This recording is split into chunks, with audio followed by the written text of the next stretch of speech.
বাড়ি কোথায়? বাড়ি জয়পুর। এখানেই। একদম। এই যে আপনাদের এই এলাকার বনলতা রিসর্ট ধীরে ধীরে আজকে পৃথিবীর মানুষের কাছে ফেমাস হয়ে গেছে, কেমন লাগছে বলুন এই বিষয়টা? বনলতা নিয়ে যাই বলবো সবটাই কম বলা হবে। তার কারণ হচ্ছে অ্যাকচুয়ালি আমার বাড়ি এখানে বলে বলছি না, একদম বনলতার টোটালি বনলতার মালিকের থেকে আরম্ভ করে টোটালি দাদা ভাই বৌদি ভাই সবার থেকে আরম্ভ করে বনলতার পরিবেশের থেকে আরম্ভ করে সব কিছু অসাধারণ।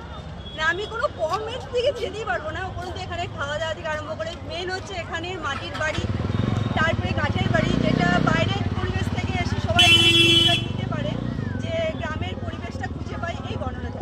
তো আমি প্রাউড ফিল করি যে আমার বনলতা মানে আমার এখানে জয়পুরে বাড়ি, ব্যাস এটুকুনি, সব নিয়ে অসাধারণ। আচ্ছা, প্রত্যেকটি মানুষ বা সাধারণ মানুষ থেকে শুরু করে ধরুন যারা ভিভিআইপি সিনেমা আর্টিস্ট এটা হচ্ছে প্রত্যেকেই বনলতা আসেন।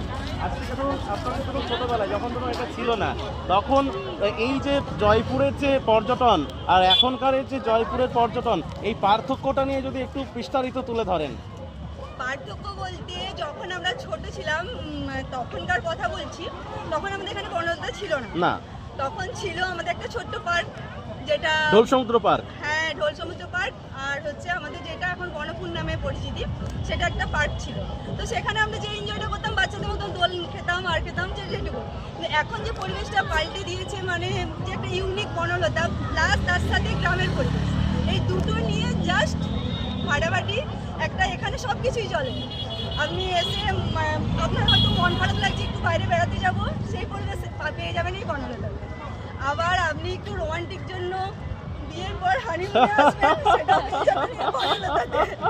কি বলবো, বাচ্চাদের ফ্যামিলি নিয়েও চলে আসতে পারেন। বাচ্চাদের স্কুল ছুটি কোথায় যাবো, চলো বনলতা, ব্যাস এই নিয়ে সব নিয়ে বনলতা তো অসাধারণ, কিছু বলার নেই। আমি অনেক আচ্ছা, যাতে পর্যটন প্রেমী মানুষরা বা যারা ট্রাভেল লাভার, ঘুরতে ভালোবাসেন আপনার আমার মতো, তাদেরকে বনলতা নিয়ে কি বলবেন? তাদেরকে বনলতা নিয়ে একটাই বলবো, এক জায়গায় একের মধ্যে 100 যদি পেতে চাও তো চলে এসো এই বনলতায়। একের মধ্যে 100 হতে পারে, এটাই। এখানে যারা থাকছে তারা পেয়ে যাচ্ছে একটা ভালো পরিবেশ, বাইরে যেতে হচ্ছে না, পাশেই পেয়ে যাচ্ছে আমাদের সুন্দর একটা জঙ্গল, সেটা পাচ্ছে। উপরন্তু খাওয়া দাওয়া আর হচ্ছে ব্যবহার ভালো, পেয়ে যাচ্ছে রকমারি ফুল গাছ, রকমারি পশু পাখি দেখতে। আর সব থেকে যেটা বেশি, বাইরের থেকে নো সবজি, নো মাছ, নো ডিম, সব পেয়ে যাচ্ছে আমাদের বনলতা। তো আর এর বেশি কি চাই? আচ্ছা ম্যাডাম, কিছু বলুন বনলতা নিয়ে। আপনার বাড়ি কোথায়?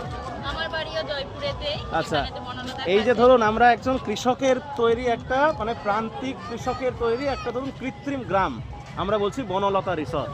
এখানের যে স্ট্রাকচার বা এগুলো নিয়ে যদি আপনি আপনার মতামত কিছু প্রকাশ করেন।